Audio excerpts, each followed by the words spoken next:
Shalom, perkenalkan nama saya Endang dengan NIM 1902120800.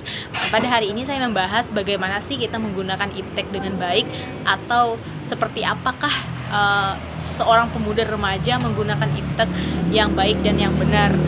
Terkadang kita kalau misalkan mau ibadah, pasti kita tuh terpaku dengan yang namanya handphone, ya kan? Handphone. Kemana-mana kita selalu bawa handphone. Kalau misalkan nggak bawa handphone, perasaan itu ada yang kurang. Nah, namun kebanyakan pemuda remaja itu terpaku, bahkan aplikasi di dalam handphone itu ada Alkitab. Nah, karena saking cintanya sama handphone dan iptek ini, alat buat komunikasi, alat buat informasi dan sebagainya. Nah, di situ kita bisa membagi tentang informasi-informasi baru yang pernah kita dapatkan. Nah, di sini kita bisa melihat bahwa fungsi iptek itu sangatlah penting buat kita. Namun, yang menjadi pertanyaan, seperti apakah kita menggunakan iptek itu, baik atau benarkah atau burukkah yang kita pergunakan? Contoh misalkan kalau kita menggunakan iptek dengan baik ketika kita beribadah. Nah, secara otomatis kita nih mau jalan-jalan, namun kita karena pengen mau ibadah, tapi kita lupa yang namanya membawa Alkitab. Nah, dengan secara otomatis kita tidak bawa Alkitab. Nah, tidak apa, karena kita punya yang namanya iptek, kita punya handphone. Di handphone itu tersedia banyak aplikasi-aplikasi Alkitab, sehingga dengan seperti itu memudahkan kita untuk memuji dan memuliakan nama Tuhan. Nah, selain itu, menggunakan iptek dengan baik di dalam pelayanan, misalkan kita beribadah lewat Zoom. Nah, namun banyak kendala, walaupun kendala jaringan segala macam.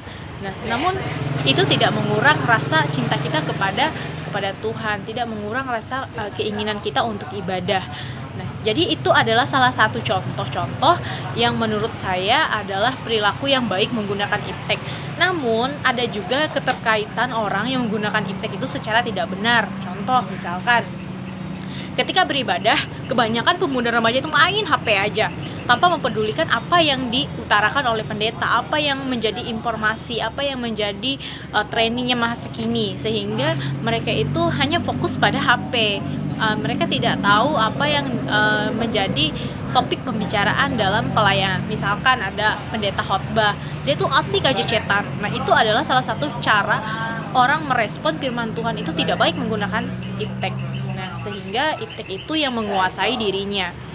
Selain itu, iptek juga sangat penting buat kehidupan kita, karena itu adalah sebagai alat komunikasi, alat informasi, dan kita mengetahui info-info yang di luar sana yang masih belum diketahui, sehingga memudahkan kita untuk berkomunikasi dengan orang jauh. Nah, iptek juga sangat penting buat pelayanan gereja. Kenapa saya bilang sangat penting buat pelayanan gereja?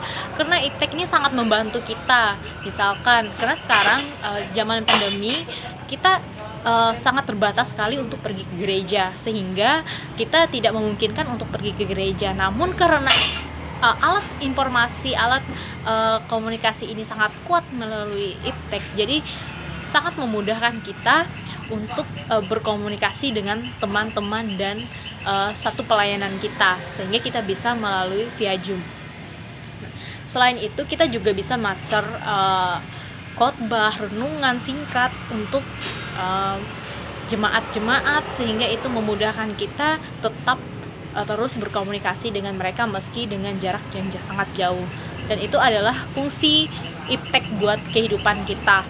Jadi bisa kita ambil kesimpulan dalam pemakaian iptek ini bagi gereja. Yang pertama adalah bagaimana cara kita menggunakan iptek itu dengan baik, yaitu dengan cara kita mempergunakan untuk hal yang baik, seperti yang tadi saya bilang tadi, bahwa mempergunakan iptek itu harus sesuai dengan apa yang dianjurkan. Nah, tidak melanggar. Dan itulah salah satu contoh untuk kita bahwa menggunakan iptek dengan baik itu adalah sesuatu yang dipergunakan dengan baik, sehingga memudahkan kita untuk berkomunikasi dengan orang lain. Namun yang menjadi pertanyaan, komunikasi itu apa penting atau tidak? Sehingga jika tidak penting bisa menjerumuskan kita ke hal yang tidak baik. Sekian dari saya, terima kasih.